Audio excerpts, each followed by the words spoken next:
नमस्कार मित्रांनो, आज मी आणि माझा फ्रेंड चाललो आहे सफाळा.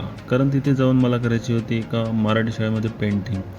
मग काय सकाळी बॅग भरली आणि निघालो सफाळ्याला. बाईक ठेवली मनोरला आणि दादासोबत निघालो सफाळा.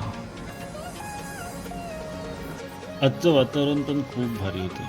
कधी पाऊस तर कधी ऊन. काम करण्यासाठी एकदम परफेक्ट वातावरण.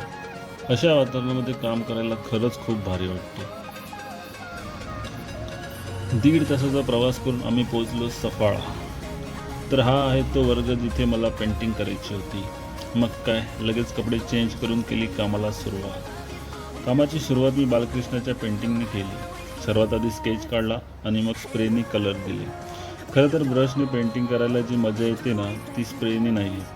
पण काम खूप जास्त असल्यामुळे सर्व काम स्प्रेनेच करावं लागते. स्प्रे मारून झाल्यावर मी बाकीच्या राहिलेल्या स्केचला सुरुवात केली.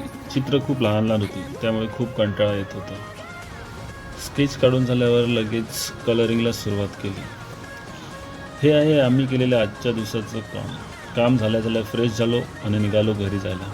तुम्हाला पण अशा प्रकारच्या स्केच किंवा पेंटिंग करायचे असतील तर मला खाली दिलेल्या नंबरवर कॉल किंवा मेसेज करू शकता. पेंटिंग कशी झाली आहे कमेंटमध्ये नक्की सांगा आणि अशाच नवनवीन प्रकारच्या पेंटिंग बघण्यासाठी चॅनलला फॉलो करायला विसरू नका. आजच्या दिवसासाठी बस एवढंच. भेटूया उद्याच्या ब्लॉगमध्ये. तोपर्यंत बाय बाय.